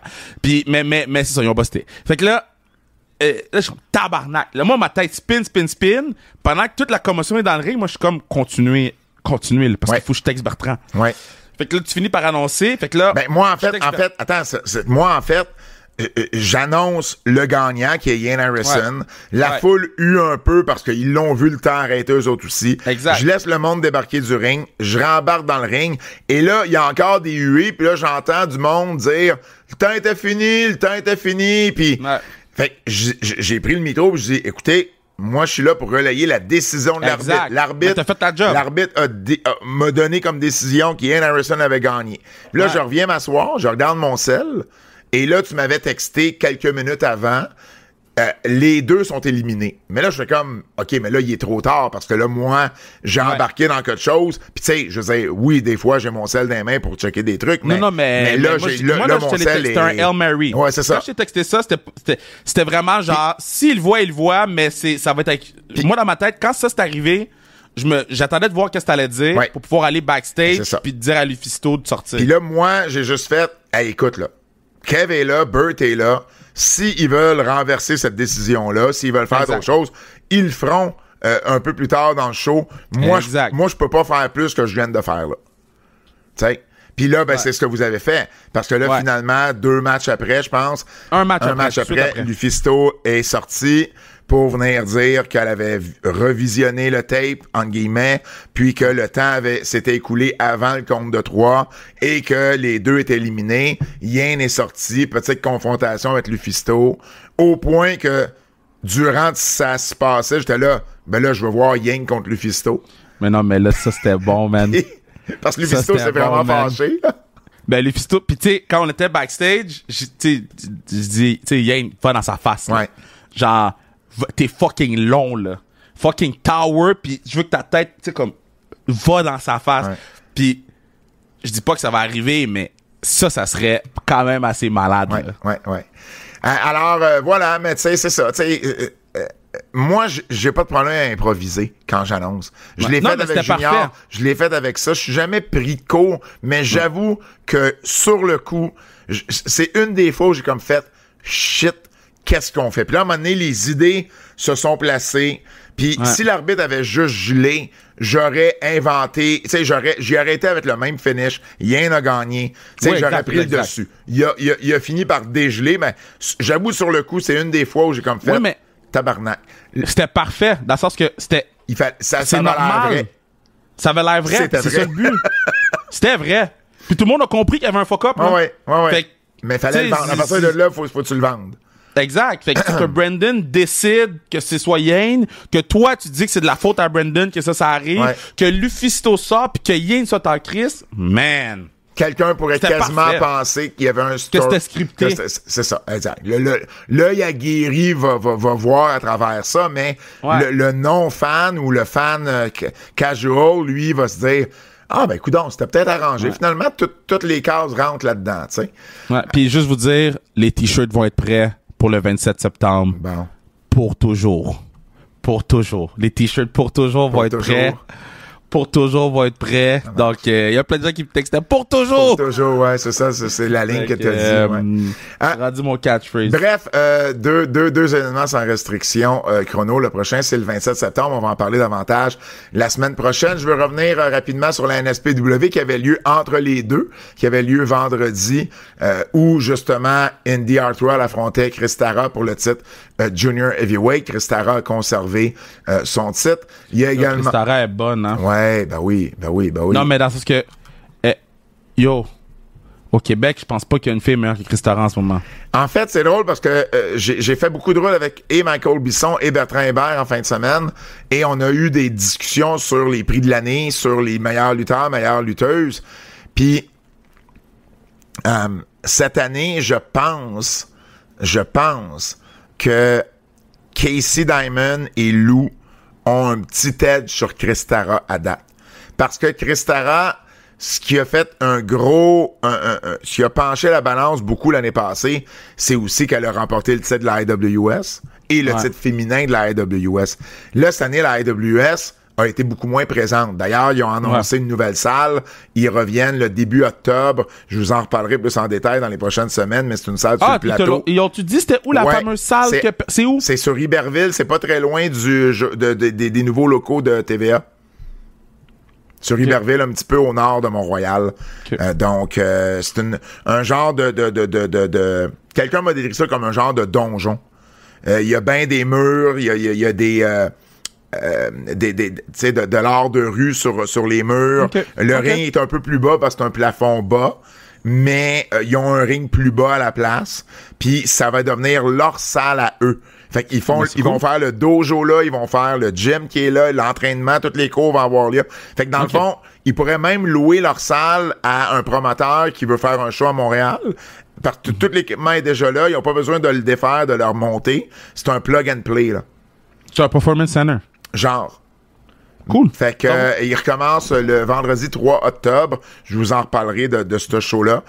Mais ils ont annoncé ça. Mais José force est d'admettre que durant toute l'année ou presque, ben ils ont plus ou moins été présents. Ils n'ont pas eu la même présence l'année passée. Fait que, tu sais, pendant ce temps-là, Casey Diamond a lutté contre Megan Bain, a lutté contre Indy Hartwell. C'est vrai. Tu sais, elle a eu quand même des gros combats, Battle War également et tout. Lou pour tous ceux qui pouvaient critiquer que Lou luttait juste à Québec, ben là, c'est plus le cas. Elle lutte à Cowansville. Elle a lutté également à Sorel. Elle a lutté à WWS. Elle a lutté contre Tessa. Tu sais, je te dirais, elle a fait le main event de Golden Opportunity, qui est quand même le plus gros show de l'année au Québec. Ouais. Fait que, tu sais, je veux pas dire que Cristara aura pas de vote, loin de là, puis qu'elle mérite pas d'être considérée. Elle est quand même championne junior heavyweight, puis ses matchs sont sur la coche. Mais j'ai l'impression qu'à date, Casey et Lou, ça pourrait jouer entre les deux avec une Cristara en troisième. Du côté des gars? Du côté des gars, Michel Plante revient beaucoup. Parce que là, il est champion NSPW, il a été champion comment ça s'appelle? Fofone électrique à Battle War. Ouais. Il lutte à la FCL, il lutte à la AWE. Il a affronté Carlito chez vous. Maintenant, il commence à avoir une solide année. Puis cette année, il n'y a pas l'équivalent d'un Benjamin Toll de l'an dernier. Quelqu'un qui a gagné, qui a été champion IWS, Battle War, NSPW en même temps. Il n'y a pas ça cette année. Alors... Benji aussi a une grosse année, d'eau. Mais pas comme l'année passée. Non, mais l'année passée, c'est tough à aller chercher. Comme il n'y a pas ce lutteur-là qui a trôné au sommet d'une promotion pendant, tu sais, Thomas Dubois est champion Battle War, il va être dans le mix, il va être dans le top 5. C'est quand vous sortez vos prix de l'année? C'est toujours fin janvier, début février. Fait que, mettons, là, on est à la oh non, c'est janvier. En septembre, ouais. Ça serait nice de faire le genre de compte-rendu à la mi-année pour pouvoir revenir... quand tu sors tes prix, puis il y a peut-être des gens qui ont eu une méga où ça a suivi le cours des choses. Un autre qui est sorti, c'est Toxic, qui a quand même eu peut-être en termes de match parmi les meilleurs matchs cette année. Son match avec Jason Gray, sa rivalité avec Jason Gray à NSPW, son match avec Laredo Kid. Del Sol. Samouraï Del Sol. Ouais. Oui. Le match avec les Grizzled aussi. Oui, exactement. Fait que, tu sais, en termes de combat... Faut mettre Zach dans le mix aussi. Zach, il y a 2 belts. Je m'en allais là. Okay. L'autre, c'est Zach, parce que pour moi, en 2025, il y a 3 promotions qui sont un peu plus démarquées. NSPW, Battle War, puis sans restriction chrono. Parce que là, t'es devenu un joueur plus important cette année que l'année d'avant. Il y a plus de shows, c'est des gros shows, des gros invités. Puis Zach, ben, c'est ton champion from day one. Puis là, ben, il y a... Puis bon, il y a les belts par équipe à la NSPW, il est à Battle War, il est un... Tu sais, fait que oui, tu sais, si on regarde un top 5, là, dans l'ordre ou dans le désordre, t'as Michel Plante, t'as Toxic, t'as Thomas Dubois, t'as Zach, puis après ça, ben, tu sais, ça va dépendre. T'as un Mathieu Saint-Jacques qui est toujours très présent. T'as un Marco Estrada qui est toujours très présent. T'as un Stu Grayson qui a peut-être lutté encore plus cette année au Québec que les années précédentes.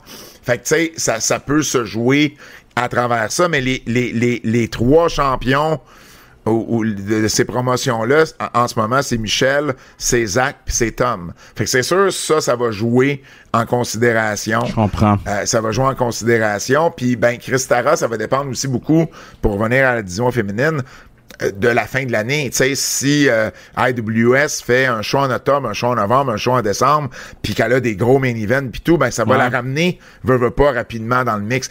Je connais juste pas l'horaire d'ici la fin de l'année de la IWS. Puis tag team?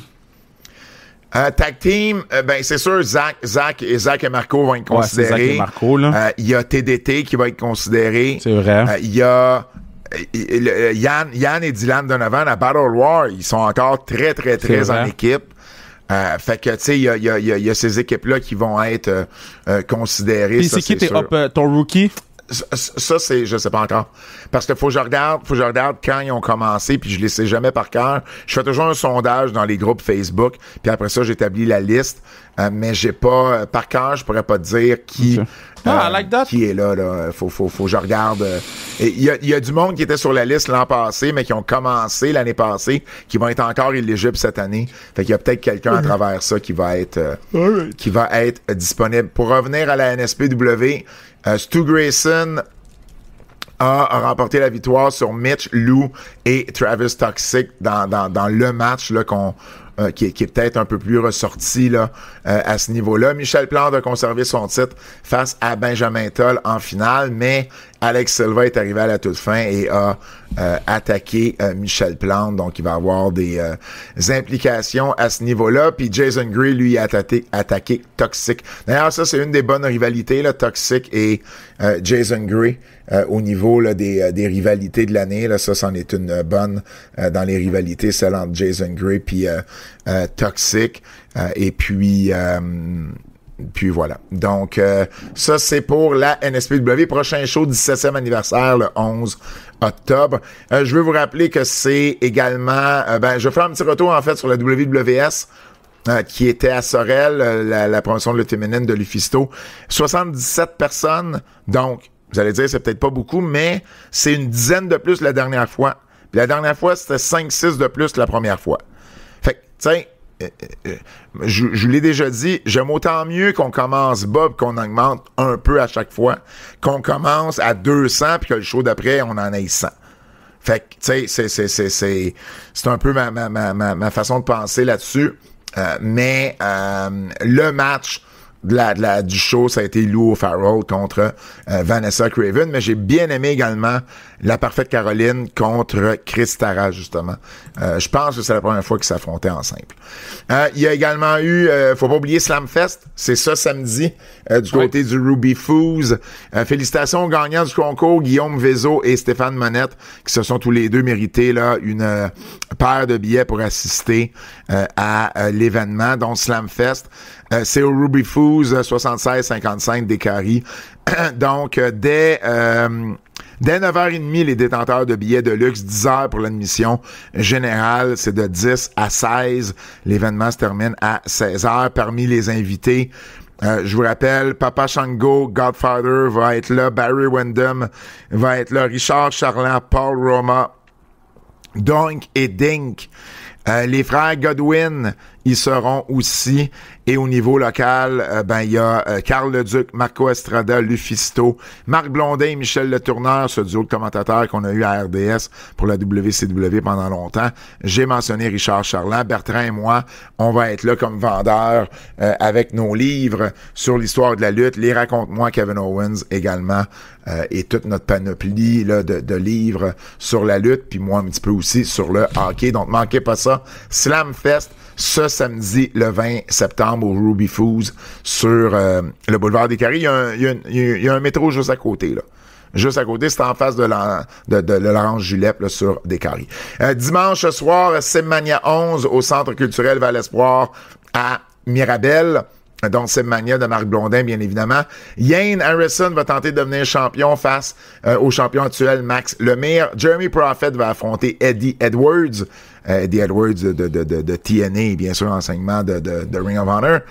Doink et Dink vont être là également. Richard Charland va être présent aussi. Fred Romeo, les frères Gray sont sur la carte. Handsome Jeff est annoncé, là, mais je vous confirme qu'il sera pas là. Mais Handsome Jeff est encore annoncé. Fait que je sais pas pourquoi on a continué à l'annoncer, mais je vous confirme qu'Handsome Jeff, malheureusement, n'y sera pas, mais sinon, tous les autres, ils seront. Donc, ça se passe du côté de Mirabel, dimanche soir, Simmania 11. Je veux parler... ça, je vais en parler la semaine prochaine. Ça aussi.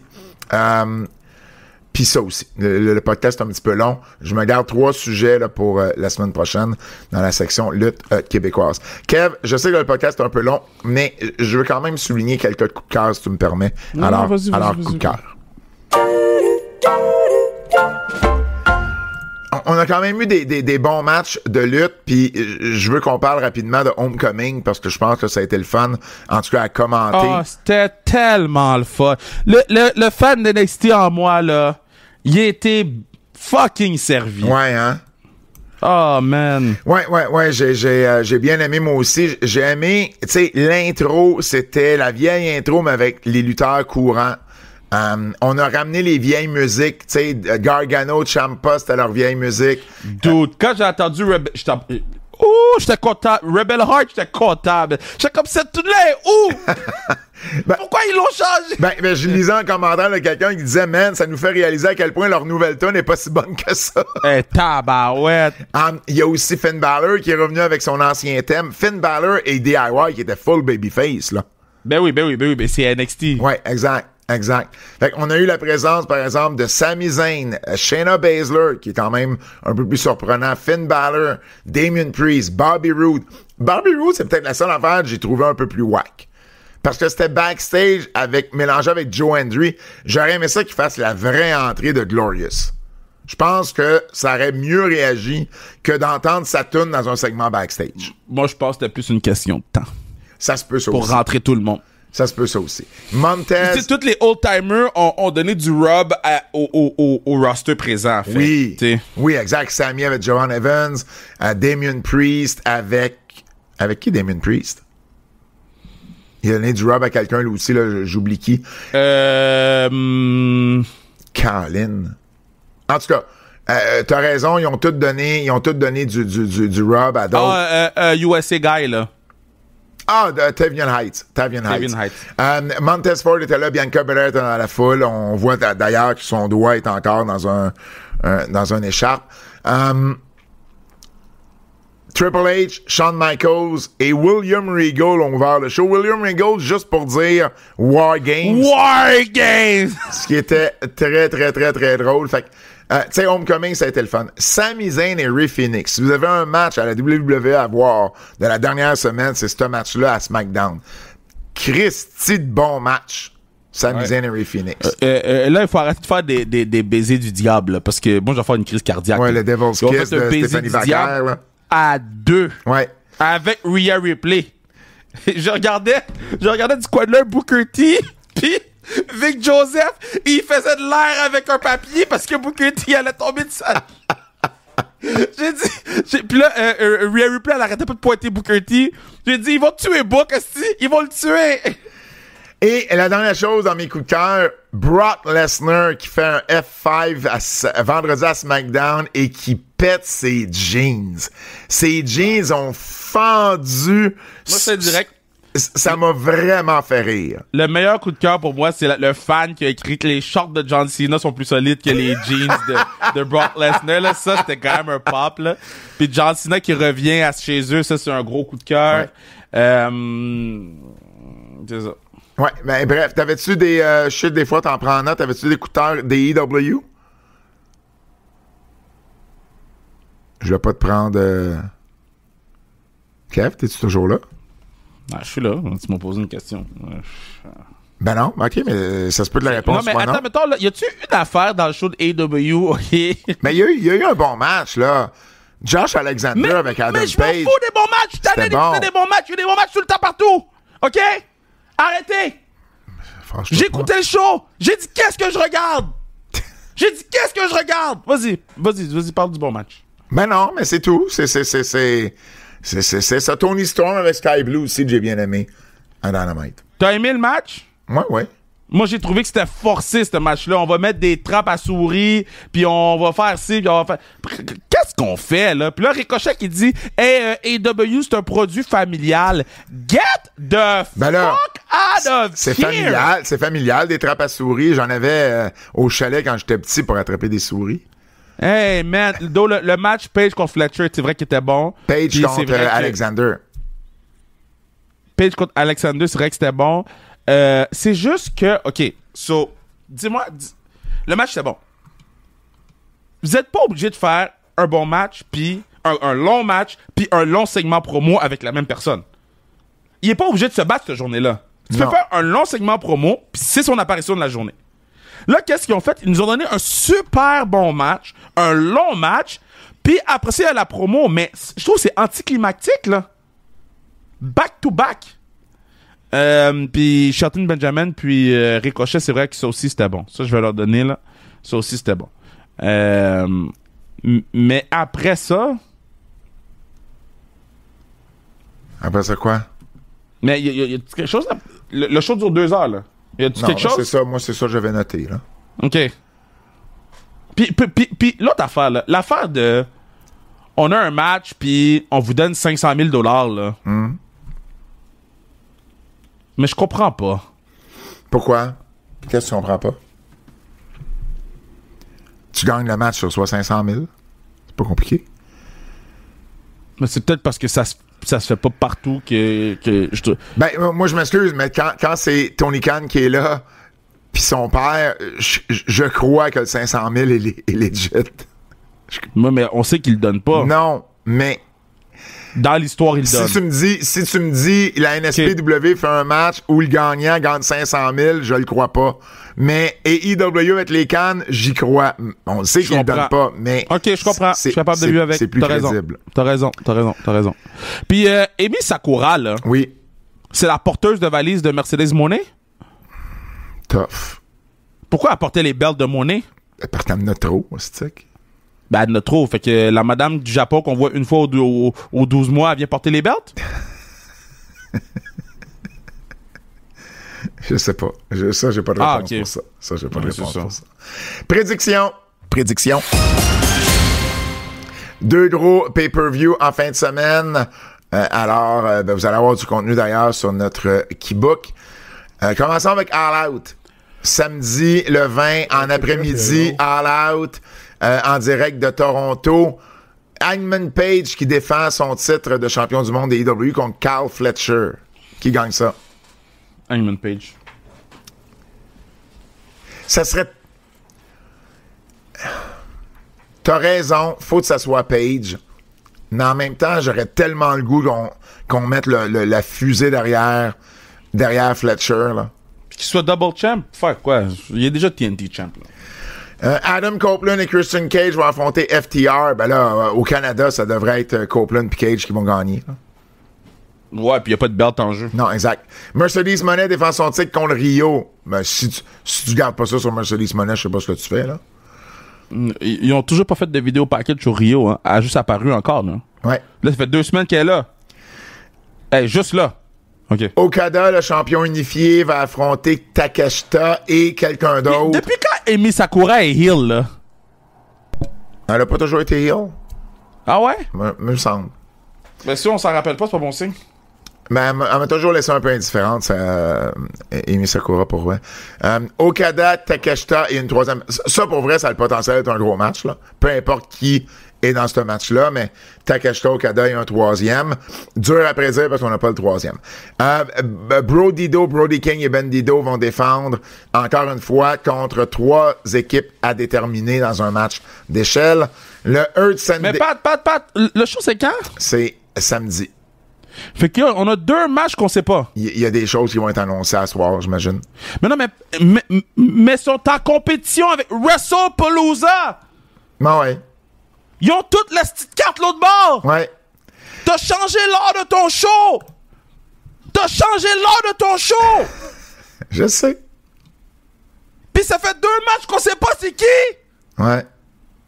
Get the fuck out of here, man! Le Hurt Syndicate affronte Ricochet et Gates of Agony. Mais tu sais quoi, on va faire des matchs. Si tu gagnes, on donne 500 000 $. Concentre-toi sur rester booker les gens pour qu'on sache qui se bat contre qui. Bon, le Hurt Syndicate se bat contre Ricochet et Gates of Agony. Qui gagne ça? Non, mais sérieusement, là. Qui gagne ça? Hurt Syndicate. John Moxley contre Darby Allin dans un coffin match. Ah, ça se peut que ce soit Ricochet puis MVP prend le pin. OK. Moxley contre Darby Allin. Coffin match. Hey, ça, c'est le match familial, guys. Oui. Ça, c'est le match qui va vendre des tickets aux familles. Qui gagne? Ça va être Darby. Darby, moi aussi. Tony Storm défend son titre contre Tekla, Jamie Hayter et Chris Statlander dans un four-way. Moi, je mettrais la belt sur Tekla. Moi aussi. S'ils sont pour faire un changement de titre, donnez ça à Tekla.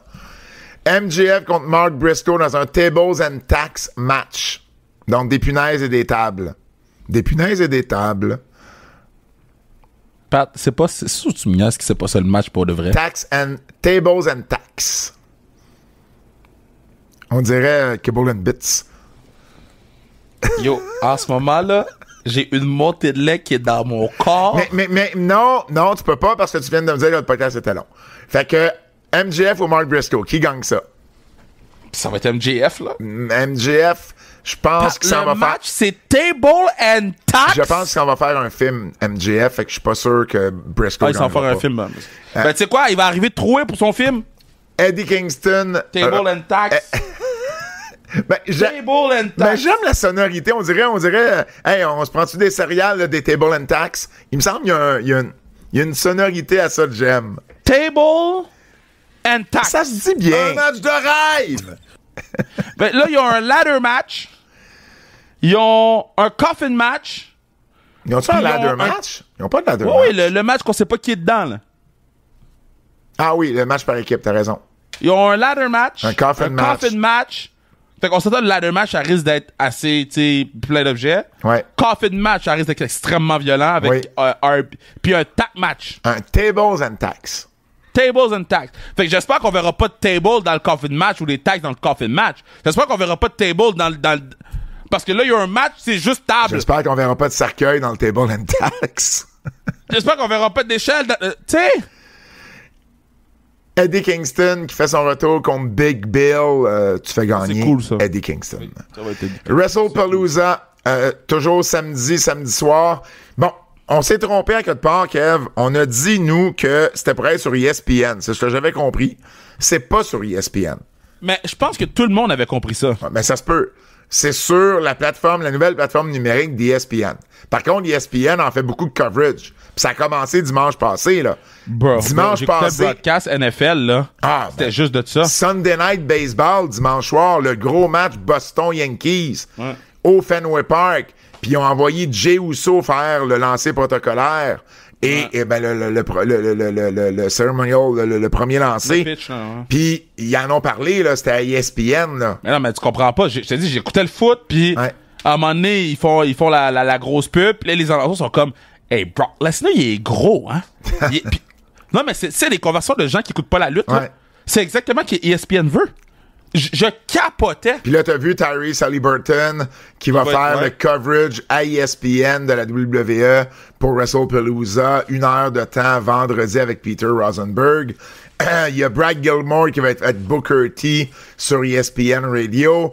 O'Shea Jackson Jr. avec TJ Jefferson qui vont faire aussi du contenu pour ESPN. C'est all over the place. Là. Il était sur 520, il était sur Club Shay Shay, il était sur ESPN, toutes les shows d'ESPN. Toutes les shows, talk show, il était là. Man. On a vu Paul Heyman sur First Take. Mais voilà. Donc, John Cena contre Brock Lesnar. Qui gagne ça? John Cena?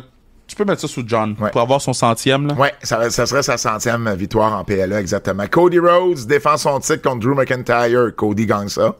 Moi, je le mettrais sous Drew. Ah non, Cody va gagner ça. Il va gagner, mais moi, je le mettrais sous Drew. Io Sky, Stéphanie Vaquer pour le championnat féminin vacant. Stéphanie Vaquer?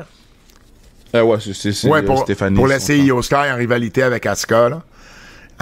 CM Punk et AJ Lee contre Seth Rollins et Becky Lynch. AJ sur Becky. AJ sur Becky, comme ça, ils vont pouvoir mettre la table pour le match. Un match de championnat. Bronson Reed et Braun Breaker contre les Usos. Mais là, je m'attends à bien les interventions. Puis... Mais moi, je m'attends au Braun, là. Peut-être. Puis LA Knight, il confirme son heel turn, là. Ouais, on pourrait revoir Jacob Fatu peut-être aussi dans ce match-là. Non, je pense pas. Non? Mais non, Jacob Fatu est avec MFT. Jacob Fatu est pas avec... Oui, je comprends, mais on les voit pas MFT non plus, là, ces temps-ci. Ouais, mais on voit pas Jacob Fatu non plus. Ah, t'as raison. C'est l'heure du quiz. Double J!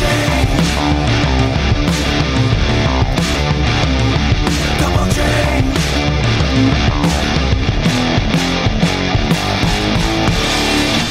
C'est l'heure du quiz de notre ami Jérôme Jacques de Bold J. Kev, qui est le meilleur duo de commentateurs entre Jim Ross et Jerry Lawler ou Gorilla Monsoon et Bobby Heenan? Gorilla Monsoon puis Bobby Heenan. Ah, moi, c'est Jim Ross et Jerry Lawler. Mais les deux sont excellents.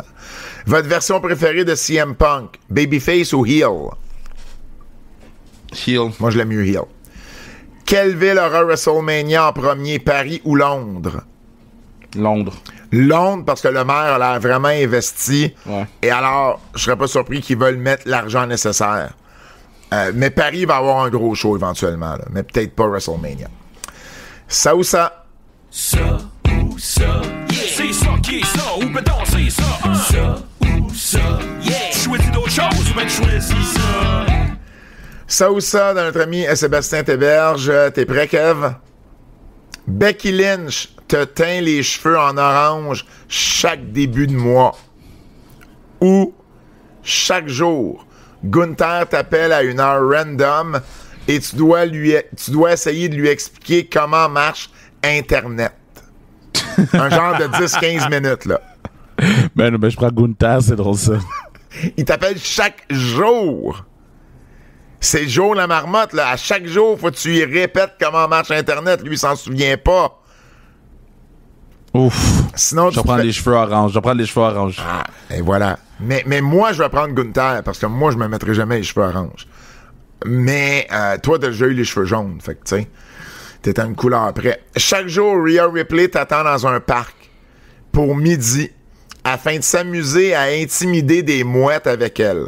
Si tu te présentes pas, elle saccage ta maison. Je répète. OK. Rhea Ripley, chaque jour, t'as rendez-vous avec elle dans un parc à midi pour intimider des mouettes. OK, ben j'aime ça. Si tu te présentes pas, elle saccage ta maison. Il faut que tu sois disponible à chaque midi. Oh, tough. Sinon... Oui, mais c'est Rhea Ripley, man. Yo, trust me, je vais me mettre disponible tous les midis. Chaque matin en te levant, tu dois trouver Escobar qui joue à cache-cache et à qui ton... et qui a ton... Ah, OK. Fait que chaque matin en te levant, il faut que tu trouves Escobar qui joue à cachette, mais lui a ton trousseau de clés pis ton portefeuille. Fait qu'il faut que tu le trouves, sinon tu peux pas partir de chez vous. Non, je vais prendre Rhea Ripley, man. Yo, quality time, là. Ben oui, mais en même temps, Escobar, tu finis par le trouver, là. Mais moi, j'ai un condo, il est facile à trouver. Chaque jour, je vais chiller avec Rhea Ripley un petit peu. À midi? Arrête, avec ton horaire, c'est sûr qu'elle finit par saccager ta maison à un moment donné. M'en fous, je bloque ça! Viens saccager chez nous une fois par semaine. Si on a des conversations, on chill, t'es ma girl. Fait que toi, 6 jours semaine, tu chill avec Rhea. Un jour semaine, à Chris le feu chez vous pis t'es à l'aise avec ça. Pis tu sais quoi? Madame Elisabeth va passer. Calice. Appelle Calinette aussi, là. Dernier. Mais non, saccager la maison, c'est juste de tout mettre par terre, puis briser, puis flipper les divans, là. Ah, ça peut aussi être ouvrir les champleurs, puis boucher le bain, puis il y a une inondation. On ne sait pas c'est quoi saccager. C'est Rhea Ripley est imprévisible. Dernier. Seth Rollins t'habille chaque jour comme il le souhaite, et c'est Otis qui choisit et qui te fait à manger. Fait que c'est Seth Rollins qui t'habille, c'est Otis qui te fait à manger. Sinon, tu dois faire 8 heures de DoorDash dans ta semaine avec Nakamura, puis c'est lui qui te donne les indications.